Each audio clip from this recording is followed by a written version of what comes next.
하나님 말씀 로마서 7장 18절입니다. 로마서 7장 18절.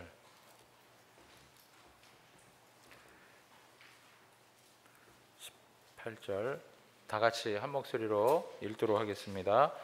내 속에 곧 내 육신에 선한 것이 거하지 아니하는 줄 아노니 원함은 내게 있으나 선을 행하는 것은 없노라. 19절에 보면 내가 원하는 바 선은 행하지 아니하고 도리어 원하지 아니하는 바 악을 행하는도다. 이렇게 말씀하고 있습니다. 여러분, 우리가 지난번에 웨스트민스터 신앙고백서 제6장 사람의 타락과 죄 그리고 형벌에 대한 이야기들 1항에 대해서 우리가 같이 말씀을 나누었습니다. 오늘은 2항에 대한 이야기 한번 또 같이 살펴보도록 하겠습니다. 29쪽입니다. 29쪽.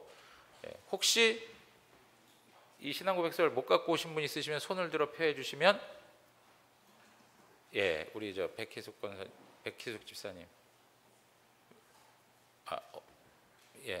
백희숙 집사님 그 앞에 있습니다.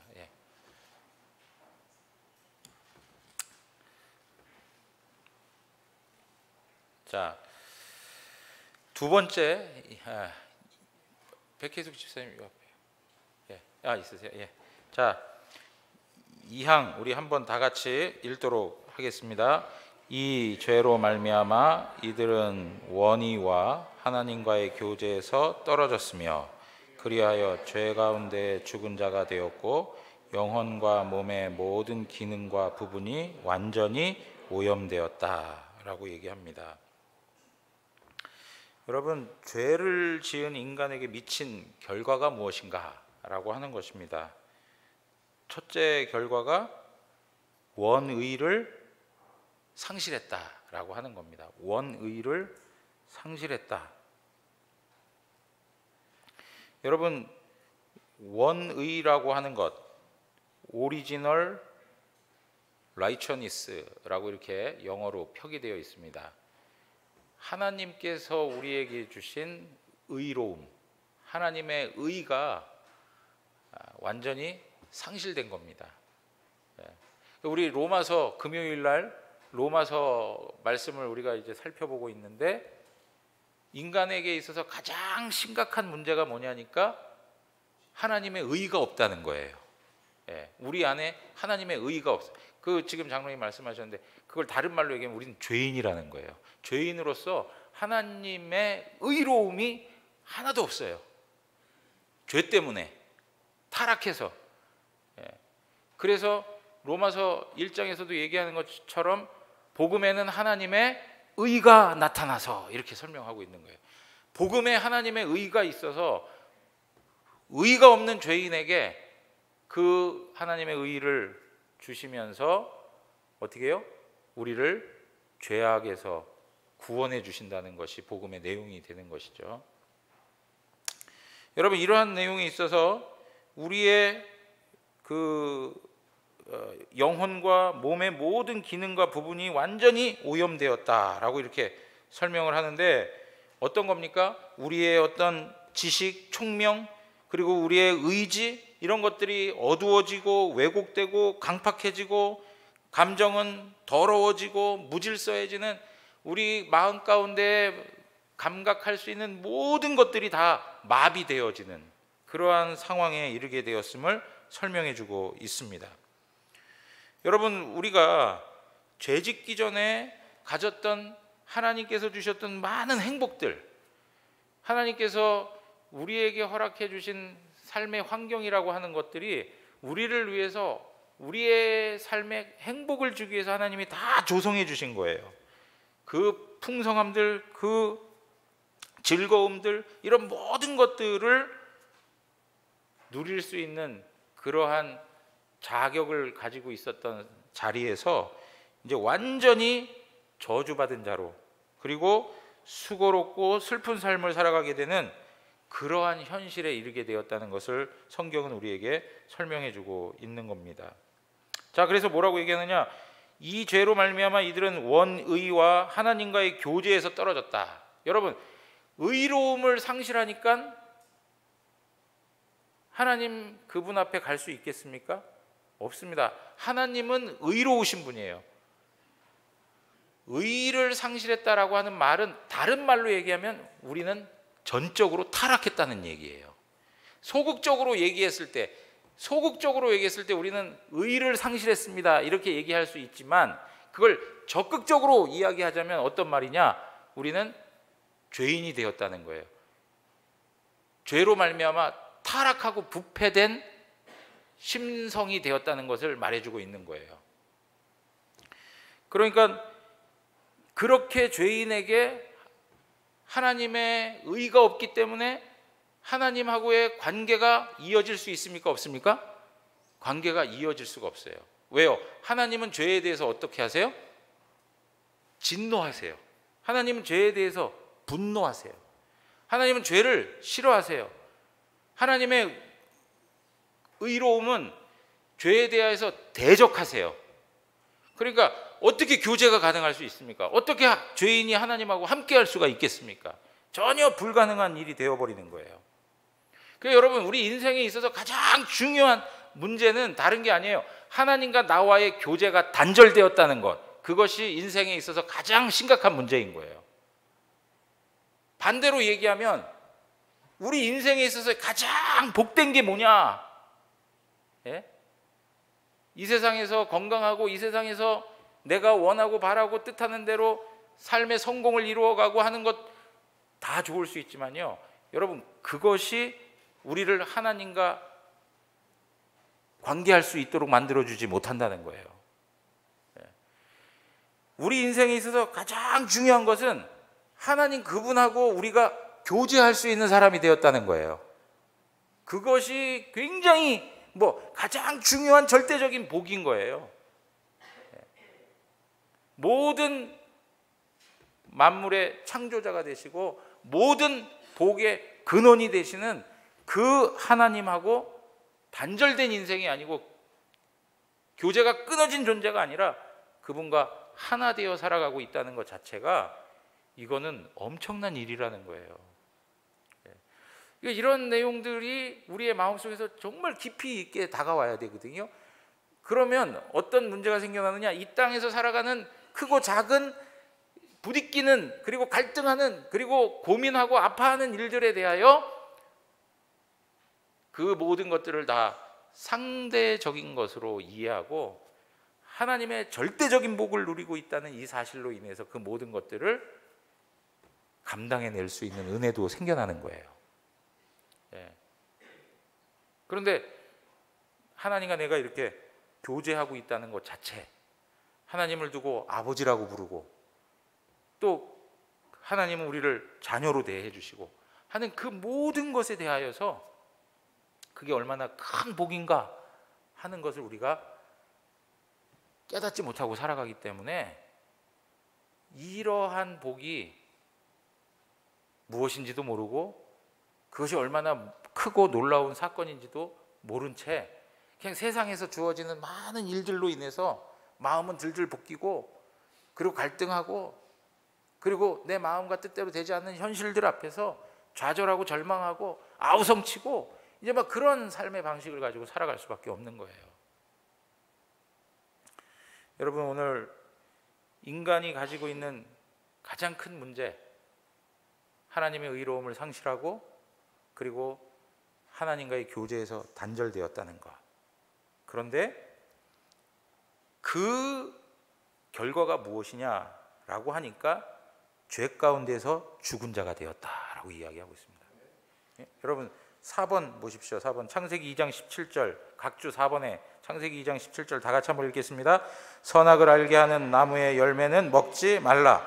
내가 먹는 날에는 반드시 죽으리라 하시니라. 여러분, 불순종은 곧 뭐냐?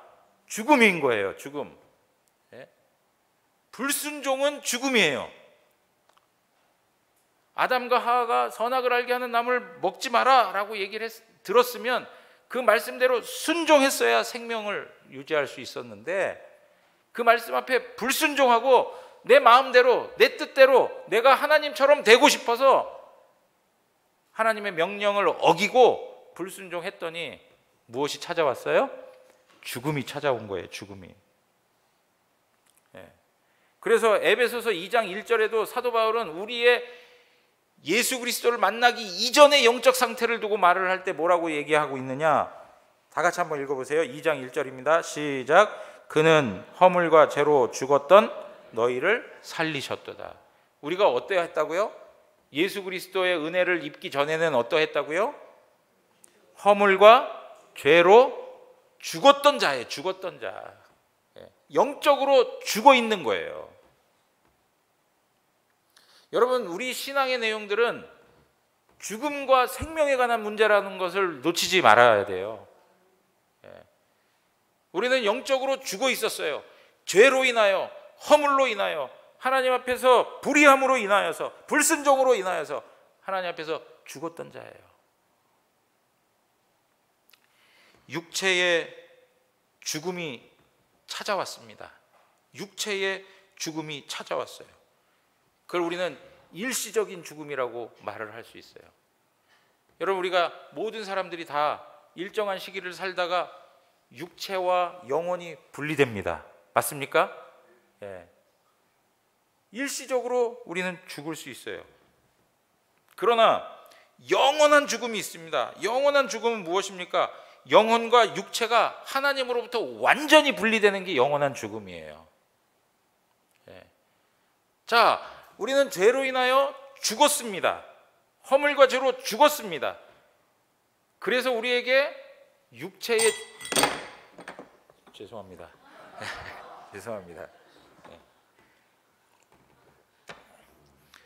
괜히 흥분해가지고. 네. 네. 자, 제가 제 아내한테 또 꾸중을 듣게 생겼습니다. 손 좀 가만히 두고 하라고. 네. 네. 자, 여러분 보십시오. 그런 부분에서 우리가 아담과 하와가 죄를 짓고 나서 죽었습니다. 죄를 인하여서 죽었는데 처음에 우리에게 찾아온 죽음이 무엇이냐? 바로 육체의 죽음이 찾아온 게 아니고 영적 죽음이 찾아온 거예요. 그리고 시간적으로 보면 그 다음에 육체의 죽음이 찾아온 거예요. 네. 자, 그러면 하나님께서 우리를 다시금 살리신다. 예수 그리스도 안에서 우리를 살리셨다 할 때 뭐부터 살리시는 거예요? 영적으로 죽었던 우리의 영혼을 살리시는 거예요. 여러분들은 그리스도 예수 안에서 영적으로 살아난 분이라고 믿으십니까? 예, 영혼이 살아나신 거예요. 그러면 육체의 부활은 언제 있게 됩니까? 우리가 육체적으로 죽어야만 뭐가 일어나는 거예요? 육체의 부활이 생겨나는 거예요. 예, 아직 우린 죽지 않았잖아요. 그죠? 육체의 죽음이 있은 후에 육체적인 부활이 이루어지는 거예요. 그래서 영혼과 육체가 하나님의 나라에서 영원히 거할 수 있는 그 육체가 하나됨을 통해서 다시 한번 영적으로 다시 한번 완전히 부활하여 하나님과 더불어 살아가는 영생을 누리게 되는 겁니다. 그러니까 여러분, 우리가 생각을 하셔야 돼요. 무슨 생각이냐?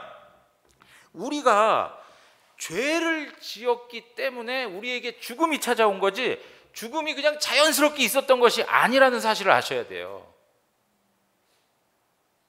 여러분, 모든 사람이 죽습니다. 맞습니까? 그 이야기는 반대로 얘기하면 어떤 이야기가 되는 거냐? 모든 사람이 죄인이라는 얘기예요. 심지어는 아이를 낳다가 아이가 죽었어요. 그 아이도 뭐예요? 죄인으로 태어났다는 것을 증명해주고 있는 거예요. 네? 아니, 목사님, 아이가 태어나가지고 무슨 기회가 있었다고 살면서 그가 어떤 판단을 내리고 어떤 선택을 했을 때 그걸 죄인이라고 해야지. 절대 그렇지 않아요. 성경이 말하고 있는 인간의 내용은 태어날 때부터, 심지어는 다윗이 뭐라고 얘기합니까? 자기 자신이 죄 중에 잉태되었다라고 얘기를 하고 있습니다. 모태에서도 죄인이었다라고 고백을 하고 있습니다. 예. 여러분, 그 갓난 아기들도 생명을 잃고 죽음에 이르는 그 모든 사실을 보면서 우리가 생각해야 될 게 있어요. 우리 모두는 다 죄 아래에 있다는 거예요.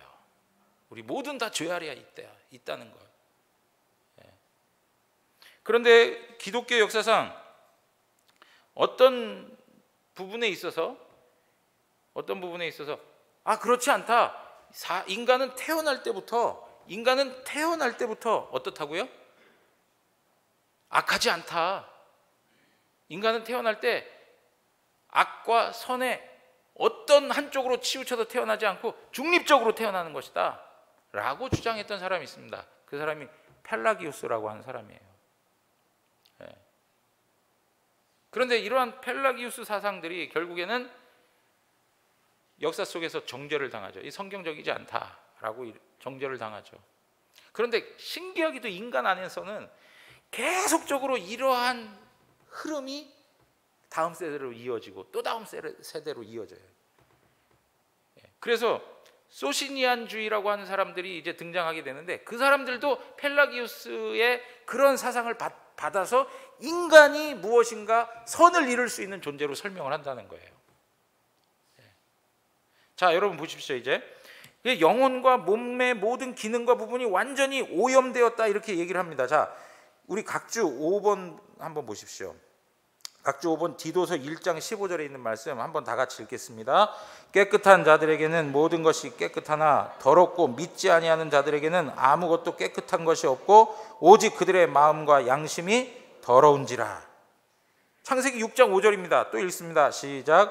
여호와께서 사람의 죄악이 세상에 가득함과 그의 마음으로 생각하는 모든 계획이 항상 악할 뿐임을 보시고. 또 중요한 구절이 있습니다. 우리가 인간을 이해할 때, 인간이 죄인 되었다라고 하는 것을 말할 때마다 빠지지 않고 등장하는 말씀, 이 말씀을 외우시는 게 좋아요. 예레미야 17장 9절 다 같이 읽겠습니다. 만물보다 거짓되고 심히 부패한 것은 마음이라 누가 능히 이를 알리오마는. 여러분, 이 세상에서 가장 더럽고 이 세상에서 가장 악한 게 뭡니까? 어디에 악이 있습니까? 우리 마음 속에 있는 거예요. 우리의 마음 속에. 우리 마음이 심히 부패되어 있고 타락되었어요. 그래서 로마서 3장 10절에는 뭐라고 얘기하느냐면, 기록된 바 의인은 없나니 하나도 없다. 하나도 없다. 의인은 없나니 하나도 없다. 여러분, 모든 것이 다 마비되었어요. 마비되었어요. 모든 것이 다 오염되었어요. 그래서 우리는 이걸 뭐라고 얘기하냐면 전적 타락이라 이렇게 얘기합니다. 전적 타락. 하나님을 알아갈 수 있는 지식이 있을까요? 없을까요? 없습니다. 선을 행할 수 있는 능력이 있을까요? 없을까요? 없습니다. 여러분, 이런 생각하시는 분들이, 아니 목사님, 세상 사람들도 선을 행하는데요, 도덕적이고 윤리적이고 어떤 경우에는 그리스도인들보다 더 선을 행하는 모습들을 가지고 살아가는데요 라고 말씀을 하실 수 있어요. 그러나 도덕적이고 윤리적이고 사람과 관계에서 일반적인 선의 활동들은 할 수 있으나 가장 근본적인 선은 무엇이냐면 최고의 선이신 하나님을 아는 것입니다. 하나님 그분하고의 관계가 돼요. 수직적인 관계가 이루어져야만 그분과의 나와의 관계에서 창조주 하나님, 그분에 대한 경외와 그분을 섬기는 예배자의 태도가 있을 때에 그것을 선하다라고 말할 수 있는 거예요. 여러분, 그 말씀 기억나십니까? 젊은 관료가 찾아와 가지고, 주님, 어떻게 하면 영생을 얻을 수 있습니까? 라고 이렇게 얘기하죠. 부자 관원이 찾아와 가지고요. 그러니까 예수님께서 뭐라고 말씀하세요?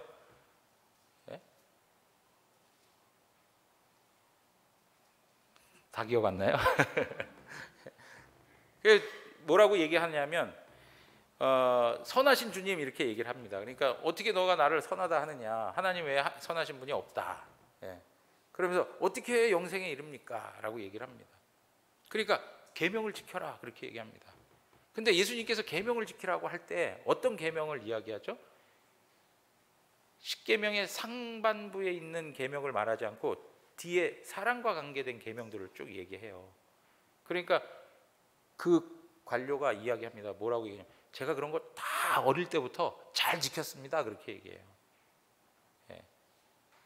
그리고 나서 그러한 이야기를 할 때 예수님께서 뭐라고 하시냐면 너가 가지고 있는 모든 재물을 팔아가지고 가난한 자에게 나눠줘라 이렇게 얘기를 해요.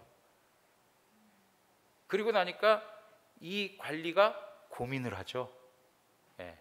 그리고 떠나는 겁니다. 자, 여러분, 여기서 예수님께서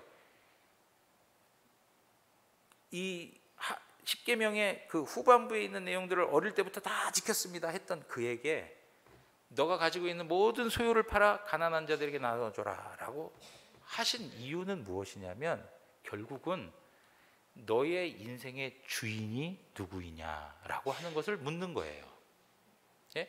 너에게 있어서 최고의 존재가 누구이냐, 너에게 있어서 절대적 주권자가 누구이냐.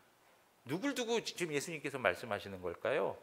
하나님을 두고 얘기하는 거예요. 그러니까 그 사람은 하나님을 아는 자가 아닌 거예요. 도덕적이고 윤리적으로 세상 사람들과의 관계 속에서 그러한 삶을 살아갈 수는 있었지만 그에게 있어서 가장 최고의 가치는 무엇이냐? 물질이었던 거예요. 예수님께서 그에게 말씀하시는 내용은 뭐냐? 너는 물질을 너의 주인으로 삼아서는 되지 않는다. 너가 온전히 알아야 되고 관계해야 되고 너가 섬겨야 할 이는 오직 하나님이시다. 그래서 1계명에 대한 내용들을 언급해주고 있는 거예요. 예. 1계명에 대한 이야기. 그러니까 여러분, 우리의 삶에 있어서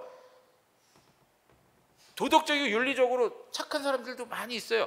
그것을 우리는 선하다라고 얘기할 수 있겠지만 그러나 근본적인 선이 뭐냐? 하나님을 알고 하나님에게 합당한 관계를 맺고 살아가는 것이 바로 선인 거예요. 그것이 전제되지 않으면 다른 많은 것들을 한들 그것을 선이라고 여겨지지가 않는 거죠. 여러분, 그러니까 기독교 신앙에서 말하는 내용들을 우리는 이 개념들을 잘 이해를 하셔야 되는 거예요. 우리가 이야기하는 선은 최고의 선이신 하나님을 아는 거예요. 예. 여러분, 여기에서도 이제 보시면은 자 보십시오. 3번으로 한번 넘어가서 보십시오. 사망으로 한번 넘어가서 보겠습니다. 사망에 자, 이들은 해가지고 다 같이 읽겠습니다. 이들은 모든 인류의 뿌리였기 때문에 통상적인 출생에 의하여 이들에게서 태어난 모든 후손에게 이 죄의 책이 전가되었으며 죄 가운데 죽은 바로 그 죽음과 부패한 본성이 전달되었다. 이렇게 얘기합니다. 여러분, 얘기 한번 다시 정리해 보면 이들은 모든 인류의 뿌리였기 때문에 누굽니까? 아담과 하와가 모든 인류의 뿌리였기 때문에 통상적인 출생에 의하여 이들에게 태어난 모든 후손. 여기 여러분, 통상적인 출생이라는 표현을 여기다 왜 붙였을까요? 맞습니다. 예수 그리스도를 예외 조항으로 두기 위해서 이 표현을 쓰고 있는 거예요. 통상적인 출생, 일반적인 출생, 자연적인 출생에 의해서 태어난 모든 후손들은 죄의 죄책이 전가되었다는 거예요.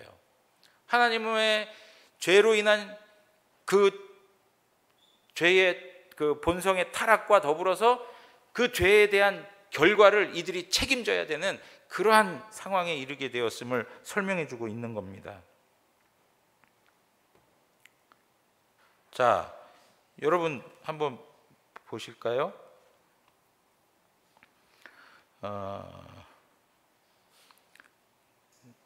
로마서 저 각주의 6번에 보시면 로마서 5장 12절에서 19절 말씀이 있습니다. 로마서 5장 12절에서 19절 다 같이 한번 쭉 읽어보겠습니다. 시작. 그러므로 한 사람으로 말미암아 죄가 세상에 들어오고 죄로 말미암아 사망이 들어왔나니 이와 같이 모든 사람이 죄를 지었으므로 사망이 모든 사람에게 이르렀느니라. 죄가 율법 있기 전에도 세상에 있었으나 율법이 없을 때에는 죄를 죄로 여기지 아니하였느니라. 그러나 아담으로부터 모세까지 아담의 범죄와 같은 죄를 짓지 아니한 자들까지도 사망이 왕노릇하였나니 아담은 오실자의 모형이라. 그러나 이 은사는 그 범죄와 같지 아니하니 곧 한 사람의 범죄를 인하여 많은 사람이 죽었은즉 더욱 하나님의 은혜와 또한 한 사람 예수 그리스도의 은혜로 말미암은 선물은 많은 사람에게 넘쳤느니라. 또 이 선물은 범죄한 한 사람으로 말미암은 것과 같지 아니하니 심판은 한 사람으로 말미암아 정죄에 이르렀으나 은사는 많은 범죄로 말미암아 의롭다 하심에 이름이니라. 한 사람의 범죄로 말미암아 사망이 그 한 사람을 통하여 왕노릇하였은즉 더욱 은혜와 의의 선물을 넘치게 받는 자들은 한 분 예수 그리스도를 통하여 생명 안에서 왕노릇하리로다. 그런즉 한 범죄로 많은 사람이 정죄에 이른 것 같이 한 의로운 행위로 말미암아 많은 사람이 의롭다 하심을 받아 생명에 이르렀느니라. 한 사람이 순종하지 아니함으로 많은 사람이 죄인 된 것 같이 한 사람이 순종하심으로 많은 사람이 의인이 되리라. 아멘. 여러분, 여기에서 이야기하고 있는 바가 무엇입니까?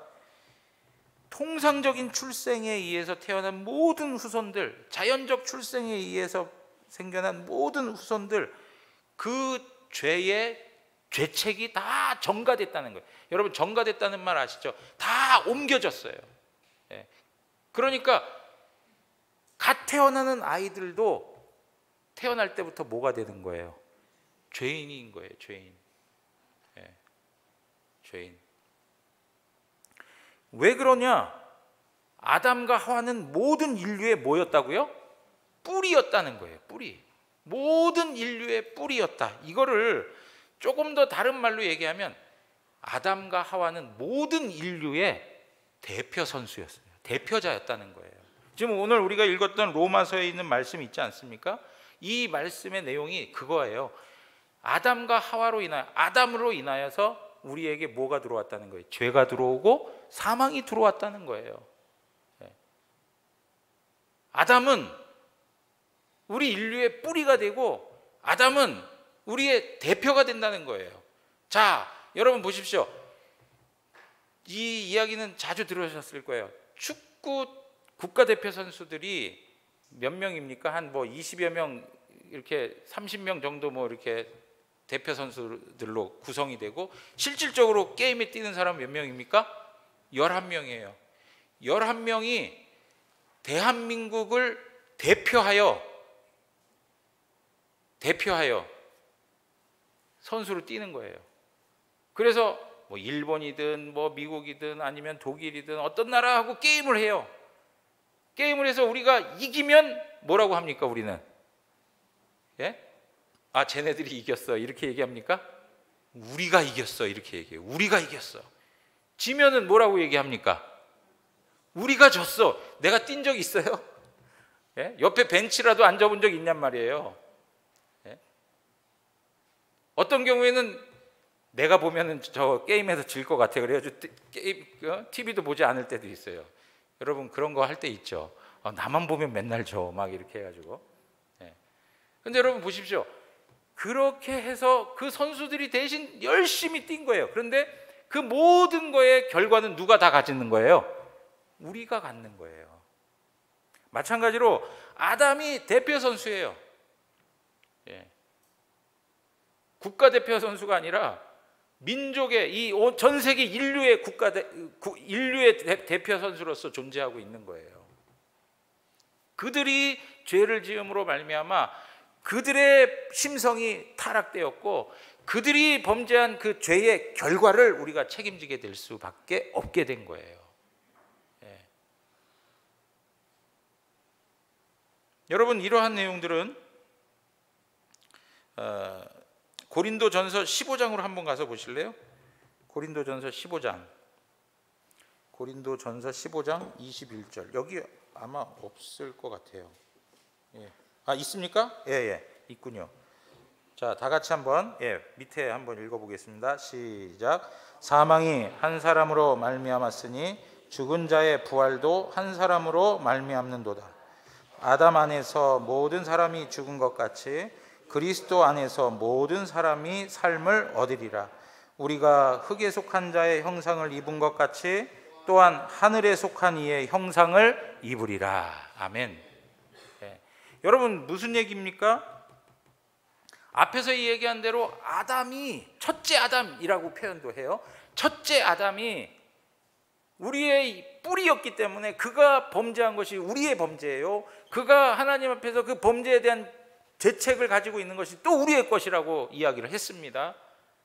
반대로 그 인류의 불행한 그러한 영적 상태에서 우리를 구원해 주시는 의로우신 예수 그리스도께서 둘째 아담으로 오셔서 십자가에서 죽으시고 다시 살아나심으로 우리를 하나님 앞에서 다시금 의롭다고 세워주신 것이죠. 우리가 그리스도 안에서 아담 안에서 죽었다가 그리스도 안에서 어떻게 되는 거예요? 살아나는 거죠. 그러니까 지금 앞에서 얘기했던 통상적인 방법이라고 하는 거는 혈통을 통해서 오면 전부 다 어떻게 되는 거예요? 죄인이 되는 거예요. 그러나 예수님은 어떻게 오셨습니까? 예수님이 출생하신 방법이 어떤 거였습니까? 예? 그죠? 동정녀 그리고 성령으로 잉태되어, 성령으로 잉태되어 동정녀에게 태어났다는 우린 고백을 하고 있어요. 성경이 그렇게 얘기하고 있어요. 여러분 예수님께서 왜 동정녀에 태어나신 겁니까? 통상적인 방법을 거스른 거예요. 통상적인 방법, 혈통적인 방법을 그대로 유지하게 되면 예수님도 죄인일 수밖에 없는 거예요. 예수님께서는 죄를 갖고 오지 않기 위해서, 우리가 가지고 있는 이 죄의 타락과 부패를 방지하기 위해서, 죄로부터 오염을 막기 위해서, 죄가 없으신 그분의 순결함을 위해서 어떻게 해요? 성령에 의해서 잉태되신 거예요. 예수님께서 그냥 무슨 특별하게 좀 보이려고 내가 그래도 세상 구원자인데 너희들하고 똑같은 방식으로 나면 되겠냐? 좀 다른 방법, 좀 특별한 방법으로 나야지. 뭐 이런 뜻에서 하는 게 아니에요. 물론 특별한 방법이에요. 왜요? 죄 없이 오시기 위해서. 죄 없이 오시기 위해서. 그래서 예수 그리스도는 완전히 인간이에요. 예수 그리스도는 완전히 하나님이세요. 그러나 그분은 죄가 있습니까? 없습니까? 죄가 없으시다. 완전한 인간이지만 죄가 없다. 왜요? 통상적인 방법으로 오신 게 아니기 때문에 그래요. 혈통적인 방법으로 오신 것이 아니기 때문에 그래요. 그래서 예수님만이 죄가 없으신 분으로 우리를 대신하여서 화목 제물로, 중보자로, 하나님 앞에 구원자로, 하나님 앞에 이 구원의 놀라운 역사에 쓰임 받으실 수 있는 것이죠. 다른 것으로는 안 돼요. 다 흠이 있고 다 죄인이기 때문에, 오직 예수님만이 죄가 없으신 분이기 때문에 그분만이 중보자가 되실 수 있는 거예요. 그분만이. 그런데 참 신기하죠.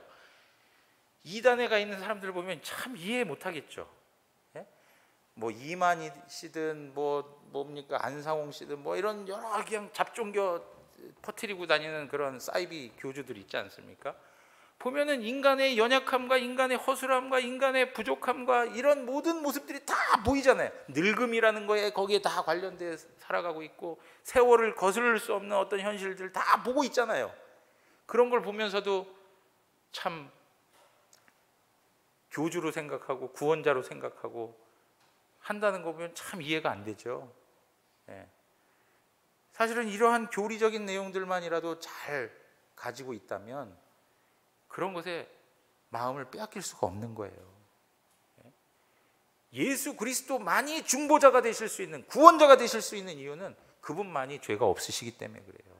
그분만이 통상적인 출생이 아니라 특별한 방식에 의해서 성령에 의해서 태어났기 때문에. 그러니까 여러분들, 우리도 영적으로 출생할 때 무엇을 통해서 나타나고 있는 겁니까?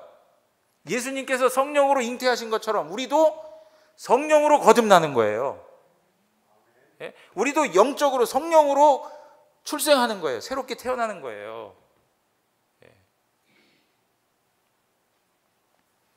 사랑하는 성도 여러분, 오늘 이러한 내용들을 다시 한번 하나님 앞에서 기억하시면서 정말 우리를 하나님께서 사랑하셔서 우리에게 그 특별한 은혜를 허락해 주셔서 정말 허물과 죄로 죽은 자로 내버려 두지 아니하셨다는 것. 그래서 우리에게 하나님의 의를 나타내 주시고 우리를 하나님의 자녀가 되게 하셔서 하나님과 교제할 수 있는 사람이 되었다는 것. 이것이 우리에게 가장 큰 복이라는 겁니다. 여러분, 원나무에서 가지가 붙어 있을 때 생명이 있는 거죠? 그 가지가 떨어지면 생명이 있습니까? 없습니까? 없습니다. 마찬가지로 하나님 그분하고 관계할 때 우리는 하나님으로부터 영원한 생명을 누릴 수 있는 겁니다. 내가 하나님과 교제한다는 그 이야기는 곧 내가 생명을 누리고 있다는 이야기인 것이죠. 예. 여러분, 영적으로 시들해져 가죠. 영적으로 점점 더 힘을 잃어갈 때가 있습니다. 그럴 때마다 항상 점검해야 되는 게 뭐냐? 하나님과 나와의 관계를 점검하셔야 돼요. 하나님과 나와의 관계가 더 깊어지면 깊어질수록, 영적인 교통이 있으면 있을수록 우리의 영혼은 더욱더 활기를 띨 수밖에 없어요.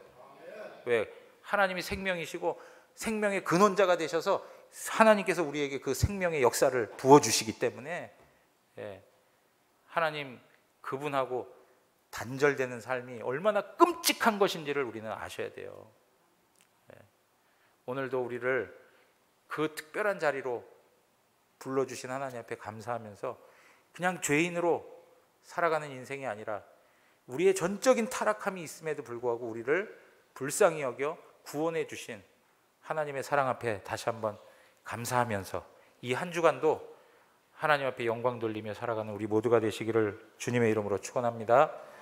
다 같이 일어나시겠습니다.